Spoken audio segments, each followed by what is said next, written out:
Policy बाजार पर 1 करोड़ रुपए का टर्म लाइफ इंश्योरेंस केवल 450 रुपए महीने से शुरू। वाह! मुंबई में सरकारी अस्पताल सेंट जॉर्ज के स्टाफ नर्स 40 वर्षीय रूपचंद हड़के कोविड की पहली लहर में खुद वेंटिलेटर पर थे। करीब 1 महीने में रिकवर हुए, अब नई संभावित कोविड लहर की चुनौती की ड्यूटी के लिए फिर से तैयार हैं। हमारा सेंट जॉर्जेस हॉस्पिटल पूरा फुल था, यहाँ तक कि बेड नहीं अवेलेबल था। तो मुझे ना वेंटी के लिए सजेस्ट किया गया क्योंकि लंग्स काफ़ी ख़राब हो चुके थे। अच्छा। तो वेंटी भी अवेलेबल नहीं था, वेंटिलेटर नहीं था। हाँ, नहीं था उस टाइम में। तो फिर मेरी वाइफ भी स्टाफ नर्स है। अच्छा, यहीं पर है? नहीं, दूसरे हॉस्पिटल में नर्सिंग ऑफिसर है। ठीक है। तो उन्होंने अपने हॉस्पिटल में लेके गई। हमारा ढोर का जो कचरा था ना, वो कचरा कोई लेके नहीं जाता था, यानी कि हमारे घर में कोई नहीं आता था।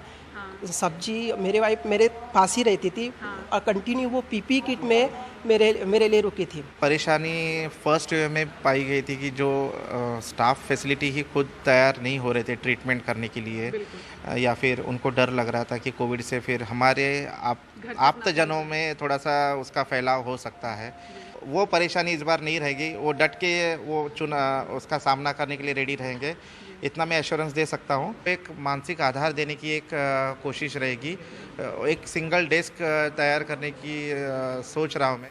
पीपी किट की आदत छूट गई थी, पर वॉरियर की तरह फिर डटना है। मानसिक रूप से खुद को तैयार कर चुके हैं। अभी तो आदत हो गई है, लेकिन जब पहले थे तो बहुत सारा पसीना आता था, डिहाइड्रेट होते थे, तो ये बहुत सारी है। अभी तो आदत हो गई है, 2-3 वेव तो अभी ये किया है ना। कभी कभी डर पे जीत भी हासिल करनी पड़ती है। तो हमने तो पिछले 2 वेव्स देखे हैं, तो हमने तो अपने डर पे जीत ही हासिल कर दी है। जब कोविड शुरू होता है, ज़्यादा पेशेंट रहते हैं, तो हम लोग खुद का केयर करते हैं ताकि ये बीमारी घर तक ना पहुँचे।